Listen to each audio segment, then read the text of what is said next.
Welcome back friends. तो loan given में हमारे पास दो ऑप्शन है, एक नॉर्मल लोन गिवन है, एक लमसम गिवन है। तो इन दोनों में फ़र्क क्या है? तो नॉर्मल लोन गिवन में आपके पास दो ऑप्शन है, इंटरेस्ट बेस और ईएमआई बेस। तो आप जो भी चूज़ करते हो उसके हिसाब से एक शेड्यूल बनता है। इंटरेस्ट बेस में भी एक शेड्यूल बनता है जिसमें टाइम टू टाइम एक फिक्स इंटरेस्ट पे करना होता है, और ईएमआई बेस में जैसे बैंक वाले शेड्यूल बनाते हैं वैसा एक शेड्यूल बनता है। और लमसम लोन गिवन में कैसा है, इसमें कोई शेड्यूल नहीं बनता है। मतलब आपने लोन इशू किया और उसके बाद कस्टमर जब भी पेमेंट करने आता है उस समय आप डेट डाल के चेक करते हो कि आज दिन तक का इनका कितना इंटरेस्ट बनता है, और उस हिसाब से उसका व्यवहार होता है। ठीक है, तो आज हम देखेंगे लमसम लोन गिवन की एंट्री कैसे करनी है और उसकी रीपेमेंट की एंट्री कैसे करनी है। नॉर्मल लोन गिवन की एंट्री का वीडियो ऑलरेडी बना हुआ है, अगर आपने नहीं देखा है तो वो देख सकते हो।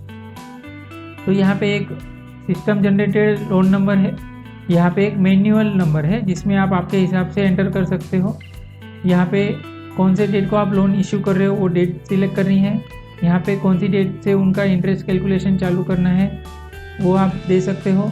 यहाँ पे कस्टमर का नाम परसेंटेज टाइप करेंगे तो मास्टर की लिस्ट आ जाएगी, उसमें से चूज़ कर सकते हो, या फिर अपने हिसाब से भी आप एंटर कर सकते हो। फिर यहाँ पे एक एडिशनल ऑप्शन दिया है, ऐड मेटल डिटेल। इस पर क्लिक करोगे तो ये एक ग्रिड ओपन होगी। इसमें आपको वो डिटेल डालनी है जो कस्टमर से आपने एज अ मॉर्गेज कुछ लिया है या कुछ गिरवी लिया है, तो वो यहाँ पे एंटर कर सकते हो। जैसे मैंने फॉर एग्जांपल गोल्ड लिया है, गोल्ड में मैंने रिंग ली है क्लाइंट से 1 पीस। यहाँ पे रिमार्क में मैं लिख सकता हूँ कुछ भी। फिर gross weight for example 3.23, less में 0.19, तो नेट वेट अपने आप आ गया। टंच में 75 लिखता हूँ, पर ग्राम का रेट 6200 लिखता हूँ, तो टोटल अमाउंट अपने आप कैलकुलेट होके आ गई। फिर यहाँ पे प्लस साइन पे क्लिक करता हूँ, और एक मैंने लिया है मॉर्गेज गोल्ड, उसमें मैंने बैंगल ली है 2 पीस रिमार्क, और उसके बाद gross weight for example 9.12, less में 0.54, नेट वेट अपने आप आ गया। टंच में 75 लिखता हूँ, पर ग्राम का सेम रेट 6200। ओके, तो मेरी टोटल जो मॉर्गेज वैल्यू है वो 53,000 होती है, तो उसके हिसाब से मैं उनको 50,000 का लोन इश्यू करता हूँ। ठीक है, और एक बेस मुझे सिलेक्ट करना है, तो मैं मंथली ईएमआई टाइप सिलेक्ट कर रहा हूँ। यहाँ पे परसेंटेज क्लिक करेंगे तो जो 4 ऑप्शन मास्टर में बनाए हैं वो आ जाएंगे। आप आपके हिसाब से ऑप्शन अलग भी बना सकते हो, और इनको मैं 12 महीनों के लिए इशू कर रहा हूँ लोन। ठीक है, और अगर ये मैं कोई पुरानी डेट की एंट्री कर रहा हूँ जो ऑलरेडी मेरी रनिंग लोन है, और उसमें से कुछ भी प्रिंसिपल मुझे ऑलरेडी रिसीव हो चुका है, तो यहाँ पे मैं लिख सकता हूँ। फिर यहाँ पे इंटरेस्ट कैसे गिनना है, तो मैं मंथली 1.5% का ऑप्शन चूज़ करता हूँ। उसके बाद यहाँ पे 2 ऑप्शन मिलेंगे, सिंपल इंटरेस्ट कैलकुलेशन या कंपाउंड इंटरेस्ट कैलकुलेशन। आप आपके हिसाब से चूज़ कर सकते हो। अगर इन केस इनका पेमेंट लेट आता है और इनको पेनल्टी लगानी है तो परसेंटेज पे लगानी है या अमाउंट पे लगानी है वो आप चूज़ कर सकते हो। परसेंटेज है तो यहाँ पे परसेंटेज लिखे, अमाउंट है फिक्स अमाउंट, तो 100 500 जो भी लेना है वो आप यहाँ पे लिख सकते हो। और ये जो पेनल्टी है वो इस लोन अमाउंट पे लगेगी। अगर ये ड्यू डेट क्रॉस हो जाती है और उसके बाद उनका पेमेंट नहीं आता है तो इस टोटल लोन अमाउंट पे वो पेनल्टी लगेगी। फिर इस ट्रांजैक्शन में अगर ब्रोकर को इंक्लूडेड है तो आप उस ब्रोकर का नाम चूज़ कर सकते हो। यहाँ पे भी सेम परसेंटेज क्लिक करोगे तो सारे ब्रोकर के नाम आ जाएंगे, और अगर उनको ब्रोकरेज देना है तो वो अगर मास्टर में ऑलरेडी परसेंटेज फिक्स की हुए तो बाय डिफ़ॉल्ट आ जाएंगे। आप चाहे तो उसको चेंज भी कर सकते हो, और परसेंटेज के हिसाब से ना देते हुए एक लमसम कोई अमाउंट देना है तो वो भी दे सकते हो। ठीक है, उसके बाद आपका कोई कलेक्शन एजेंट है या फिर आपके ऑफिस का ही कोई एम्प्लॉय है जो इस कस्टमर से पेमेंट लेने वाला है, तो उसका नाम भी यहाँ पे आप सिलेक्ट कर सकते हो। नोट्स में कुछ लिखना है तो लिख सकते हो। और ये जो लोन आप इश्यू कर रहे हो वो कैश से कर रहे हो, बैंक से कर रहे हो, या पार्टली कैश से पार्टली बैंक से भी अगर मल्टीपल अकाउंट से कर रहे हो तो वो सब आप यहाँ पे चूज़ कर सकते हो। फिर यहाँ पे आपने उनसे कोई प्रोसेसिंग फ़ी या अदर कोई चार्जेस वसूल किया है तो वो यहाँ पे लिख सकते हो। उसमें परसेंटेज के हिसाब से लिखना है तो 1%, 1.5, 2% लिख सकते हो, या लमसम अमाउंट है लमसम अमाउंट भी लिख सकते हो। और भी चार्ज लिया है तो प्लस करके दूसरा चार्ज भी ऐड कर सकते हो। और यहाँ पे अप्लाई टैक्स पे अगर टिक करेंगे तो इस चार्ज का जो अमाउंट है 1500 उसके ऊपर भी टैक्स लगेगा। फिर यहाँ पे टैक्स कोई है तो आप टैक्स का नाम लिख सकते हो परसेंटेज वाइज या डायरेक्टली अमाउंट टैक्स ऐड कर सकते हो।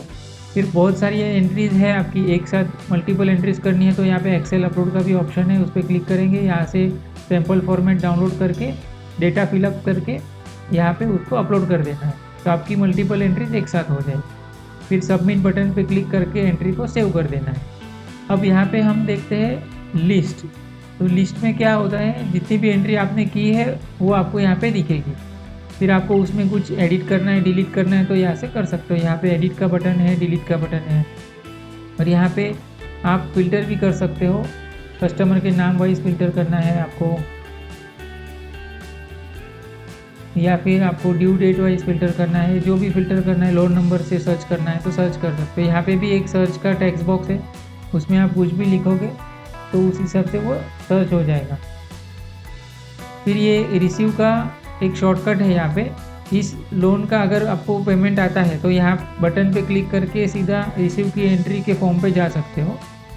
फिर यहाँ पे प्रिंट का ऑप्शन है, मतलब ये जो एंट्री आपने की है उसका प्रिंट निकाल के कस्टमर को देना है तो दे सकते हो। इस ट्रांजेक्शन के साथ आपका कोई डॉक्यूमेंट बना है, कोई साइन एग्रीमेंट वगैरह बना है, कोई कॉन्ट्रैक्ट बना है तो उसका स्कैन कॉपी आप यहाँ पे फाइल में अटैच कर सकते हो।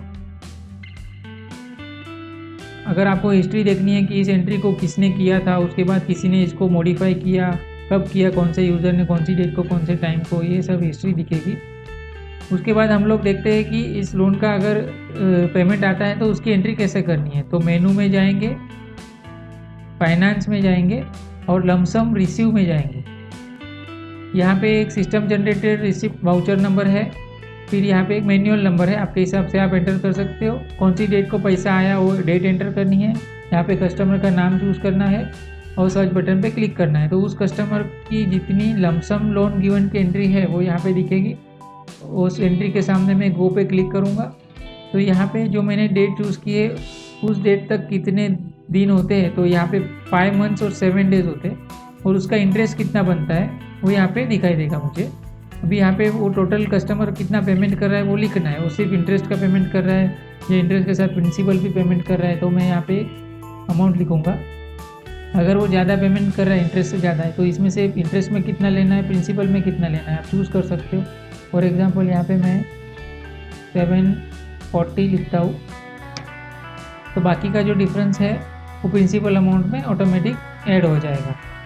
ठीक है, और अब इनका बैलेंस प्रिंसिपल चेंज हो जाएगा। मतलब पहले 14,000 था, वो अभी 13,748 हो गया, यानी कि आगे का जो इंटरेस्ट है उनको इसके ऊपर लगेगा, अभी 14,000 के ऊपर नहीं लगेगा, क्योंकि प्रिंसिपल में से उन्होंने एक पार्ट आपको ऑलरेडी पे कर दिया है। अब ये पेमेंट जो आ रहा है वो कैश में आ रहा है, बैंक में आ रहा है, वो आप यहाँ पे चूज़ कर सकते हो। फिर यहाँ पे 3 ऑप्शन है। इग्नोर पेनल्टी, मतलब उन्होंने पेमेंट लेट दिया, उस पर आपने ऑलरेडी लोन गिवन के टाइम पे सिलेक्ट करके रखा था कि ये अगर पेमेंट लेट आता है तो इनको पेनल्टी लगानी, और अभी आपने मन बदल दिया, आपको उनकी पेनल्टी इग्नोर करनी है तो इग्नोर कर सकते हो। फिर यहाँ पे इग्नोर इंटरेस्ट, मतलब उन्होंने जो ऊपर का 8 रुपया 47 पैसा नहीं दिया और आपको वो जाने देना है, तो आप यहाँ पे इग्नोर पे टिक कर सकते हो, तो वो आपको आगे कैरी फॉरवर्ड नहीं होगा और वो राउंड ऑफ अकाउंट में चला जाएगा। यहाँ पे राउंड ऑफ की जगह आप डिस्काउंट अकाउंट भी बना सकते हो और वो भी चूज़ कर सकते हो। और एक है ये क्लोज लोन, मतलब अभी इस लोन को आगे उनको कंटिन्यू नहीं करना है, तो यहाँ पे उनका डिफरेंस अमाउंट कितना है वो दिखाई देगा, और यहाँ पे वो आपको कौन से बैंक में या कौन से कैश अकाउंट में लेना है वो ले सकते हैं। या फिर कस्टमर अगर आता ही नहीं है पैसा देने के लिए तो भी यहाँ से आप लोन को क्लोज कर सकते हो, और जो डिफरेंस है आपका वो सेटलमेंट में, राउंड ऑफ में या बैड डेट्स में जो भी अकाउंट बना है उसमें चला जाएगा। फिर यहाँ पे सबमिट बटन पे क्लिक करना है तो ये आपकी एंट्री हो जाएगी। यहाँ पे आप लिस्ट में जाएंगे तो सेम वैसे ही आपको जो एंट्रीज हुई है उसकी लिस्ट दिखेगी। ठीक है, तो ये सिंपल लमसम लोन गिवन और उसकी रिसीव्ड की एंट्री हमने देख ली। आपको कुछ भी डाउट है तो यहाँ पे हेल्प का आइकॉन है, इस पर क्लिक करोगे तो यहाँ पे सारे आर्टिकल हमने बना के रखे हैं, उसका आप रेफरेंस ले सकते हो। यहाँ पे पिक्चोरियल फॉर्मेट में सारी डिटेल मेंशन की गई है। इसके अलावा भी आपको कोई डाउट है तो हमारी वेबसाइट है loanmanagement.in, इस पे जाएंगे तो कॉन्टैक्ट अस के सेक्शन में कॉन्टैक्ट नंबर भी है, ईमेल आईडी भी है, उस पर आप हमको कॉन्टैक्ट कर सकते हो। तो आज के वीडियो में इतना ही, मिलते हैं नेक्स्ट वीडियो में। आपका दिन शुभ रहे। Thank you.